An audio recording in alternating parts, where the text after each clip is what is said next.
Hello friends, welcome back to trading with peace. और आज की इस वीडियो में हम बात करने वाले हैं एक बहुत ही डिमांडिंग शेयर के ऊपर। तो शेयर का नाम है ग्रेफाइट। तो कई लोगों की रिक्वेस्ट आ रही थी कि एक बार ग्रेफाइट पे वीडियो बना दी जाए और उस पर अपना एनालिसिस शेयर किया जाए। तो अगेन ये एनालिसिस खाली मेरा होगा, मैं ना ही रिकमेंडेशन दूंगा कि आप इसमें बाइंग करें सेलिंग करें, बट मैं एनालिसिस शेयर करूंगा अपने, जो मुझे लगता है इसमें क्या करना चाहिए, और डिसीजन होल आपका रहेगा। तो इसको आप एजुकेशनल सीरीज़ पे लेके चलें इस वीडियो को। तो अगर हम ग्रेफाइट के स्टॉक की टेक्निकल बात करें तो इससे पहले I would like to show some point on graphite fundamentally. तो ग्रेफाइट जो कंपनी है, कंपनी एंगेज है manufacturing and selling of graphite and carbon and other products. तो ये कंपनी का बिजनेस सबको समझ आता है कि कंपनी कार्बन और ग्रेफाइट का काम करती है। मार्केट कैप जो कंपनी का है 8,438 करोड़ का है। करंट प्राइस 432 चल रहा है। Book value 242। मुझे लगता है आपको इस पता होगा, बट ये बतानी ज़रूरी है क्योंकि शेयर का प्राइस गिर रहा है तो लोगों में एक डर है कि अब क्या होगा। सबसे पहले अगर आपको डर लगता है कंपनी के किसी भी शेयर को लेने में, उसके फंडामेंटल देख लीजिए। अगर फंडामेंटल आपको अच्छा लगता है तो आप लॉन्ग टर्म तक उस शेयर को होल्ड कर सकते हैं। और अगर हम इस सारे फंडामेंटल जो मैंने इसके एनालिसिस किए है अभी तक ग्रेफाइट इंडिया की, अगर आप लोग देखें जो ग्रेफाइट नाम से शेयर एनएसई में लिस्ट है वैसे ग्रेफाइट इंडिया करके है।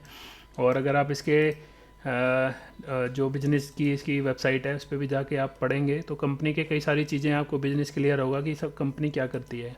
और जो भी लोग ये वीडियो देख रहे हैं, I would strongly recommend them कि अगर आप कोई भी शेयर खरीदते हैं, सबसे पहले कंपनी का बिजनेस देखिए कि कंपनी करती क्या चीज़ है, कंपनी के पास क्या काम है, कंपनी कितने दिन से मार्केट में है। कई लोग ऐसे भी हैं कि जो बुक में ही कंपनी बनी है उन्हीं को ही खरीदने का पसंद करते हैं, और उनके भाव को जब भागता है तब उन्हें लगता है कि सब मिस हो गया। तो इसमें आपके पास सब कुछ है, क्या क्या लिखा है, क्या क्या कंपनी काम करती है, सब इसकी वेबसाइट पर ऑलरेडी मेंशन है। वीडियो लंबी बन जाएगी इसलिए हम इसको यहीं से स्किप कर देते हैं। कंपनी सबसे अच्छी बातें जो होती हैं कंपनी के बारे में, अगर आप किसी भी कंपनी का फंडामेंटली एनालिसिस करते हो, सबसे पहले उसका कर्जा देखिए कि कंपनी पे कितना डेप्ट है। 277 करोड़ का कंपनी का डेप्ट है, बट 4,684 करोड़ का रिजर्व भी है। इट मीन्स कि डेप्ट बहुत कम है कंपनी में, कभी भी अपने डेप्ट क्लियर कर सकती है। दूसरी बात आती है कंपनी डिविडेंड देती है। दो चीज़ें क्लियर होगी है, डेप्ट है नहीं, डिविडेंड कंपनी अपने शेयर होल्डर को देती है। फिर आती है कि सेल्स में ग्रोथ भी है, यानी कंपनी जो काम करती है उससे पैसा आता है नहीं आता, तो 10% की हर साल ग्रोथ है। अगर आप इसके फिर देखोगे जो ईयर ऑन ईयर आप सेल्स देखो तो ईयर ऑन ईयर हमारे पास शेयर्स के सेल्स के नंबर हैं। तो आप देख सकते हो जून और सितंबर में, और जो मार्च 2021 में है हमारे पास जो सेल ग्रो हो रही है, मार्च 2020 से हमारे पास लगभग इसकी सेल्स ग्रोथ हो रही है, तो वो ठीक ठाक है। और बाकी हमने प्रॉफिट के बारे में भी बात कर ली है। नेट प्रॉफिट आप देखो कंपनी के बुक्स में प्रॉफिट भी पोस्ट होता जाता है, तो इससे पता चलता है कि कंपनी फाइनेंशियली साउंड है। फिर आते हैं इसके टेक्निकल चार्ट पे। टेक्निकल चार्ट क्या कहता है इस पर हम बात करते हैं। टेक्निकल चार्ट अगर आप देखोगे डे वाइज में, तो एक इसने रिसेंट हाई लगाया था 817 करोड़ का, 817 का जो इसका प्राइस था, और वहाँ से गिरते गिरते लगभग हाफ प्राइस पे आ चुका है, वो है 431। ये 800 का लेवल इसने मई के महीने में लगाया था। वो एक कंटिन्यूस तेज़ी आई थी, उसके बाद एक अच्छा रेजिस्टेंस इसने यहीं कहीं फेस किया था, जो इसका पुराना रेजिस्टेंस पॉइंट था, वहाँ से गिरा और लगभग 50% शेयर का प्राइस कम हो चुका है। तो अब क्या करना चाहिए, क्या लगता है?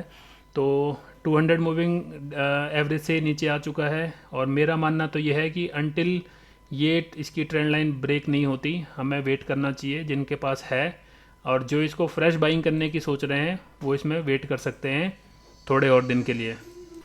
तो डे वाइज में इसमें क्लियर आप देखोगे एक डाउन ट्रेंड का शिकार लग रहा है स्टॉक। टेक्निकली फंडामेंटली तो हमारे पास हमने बात कर ली है, और डाउन ट्रेंड इसमें पिछले लगा लो मई से स्टार्ट हो चुका है, और ये जो डाउन ट्रेंड इसका कहाँ तक चलेगा ये तो कोई अजम्पशन कर नहीं सकता, बट हम लोग इसको बस एक मान सकते हैं कि क्या इसका हो सकता है इन कमिंग मंथ्स।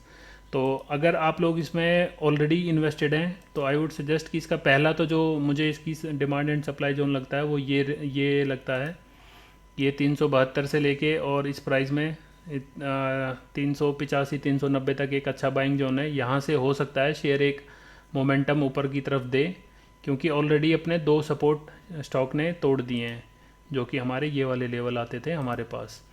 तो तीसरी सपोर्ट आई गेस कि इस पे ले ले, और अगर इस पे ये सपोर्ट नहीं लेता तो इसको इस ट्रेंड लाइन को सपोर्ट आई एम श्योर कि इस ट्रेंड लाइन पे इसको सपोर्ट लेना ही लेना पड़ेगा। वो क्यों, वो मैं आपको बताता हूँ। तो ये हम एनालिसिस कर रहे हैं डे वाइज, और अगर मैं आपको अब इसमें दिखाऊँ वीक वाइज, अगर हमें डे वाइज नहीं समझ आता कई बार, तो हमें to gain some trust on our analysis हमें वीक वाइज में भी चार्ट फ्लिप करके देखना चाहिए। तो आप देखोगे लाइनें वही हैं जो मैंने आपके साथ पहले खींच के दिखाई थी, और वहीं आपको लग रहा होगा कि यहीं आएगा कि ये अगर इसकी इन दो लाइन, ये जो लास्ट लाइन बची है ये लाइन और ये ट्रेंड लाइन, अगर इनको ये ब्रेक कर देता है और उससे फिर भी इसमें डाउन ट्रेंड आता है, तो आई एम श्योर कि इसमें और ये डाउन ट्रेंड लंबे टाइम तक चलेगा, क्योंकि आप लोग देखोगे कंटिन्यूस कई दिनों से इसमें सेलिंग आ रही है।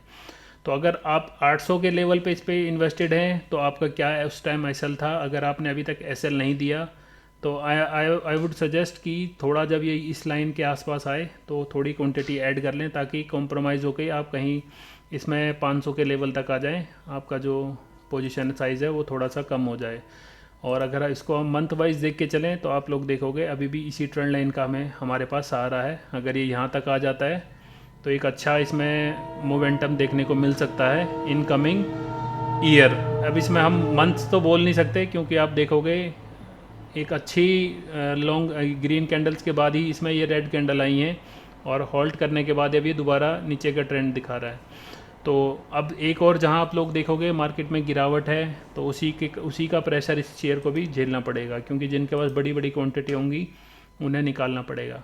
बट अगर आपके पास मैनेजेबल क्वांटिटी है, आई वुड सजेस्ट कि होल्ड रखें, क्योंकि हमने फंडामेंटली अभी रिव्यू किया तो फंडामेंटली ठीक ठाक कंपनी लग रही है, और अभी भी हमारे पास एक ये ट्रेंड लाइन का सपोर्ट और इस जो सपोर्ट रेंज है इसका हमारे पास आ रहा है। अगर इस ट्रेंड लाइन पे ये बाउंस बैक करके, आई वुड सजेस्ट कि 2 या 3 दिन वेट करें, जब अच्छा आपको मौका मिले ख़रीदने का तभी इसमें ख़रीदें। अगर ऐसा कुछ चार्ट पैटर्न आपको मिल जाता है जो इसमें अभी बना हुआ था, आप देखोगे जहाँ भी ये ट्रेंड लाइन का सपोर्ट लिया है, जहाँ पे ऐसा कुछ मौका मिलता है तभी कुछ अपने स्टॉक्स को ऐड करें, जल्दीबाजी ना करें। और बेचने का आपका खुद का डिसीजन होगा कि आपको अब इसमें निकल जाना चाहिए या वेट करना चाहिए, क्योंकि हमने फंडामेंटली बात कर ली है कंपनी की। तो आई होप आपने वीडियो यहाँ तक देख ली है। वीडियो देखने के लिए थैंक यू। मिलते हैं नेक्स्ट वीडियो में।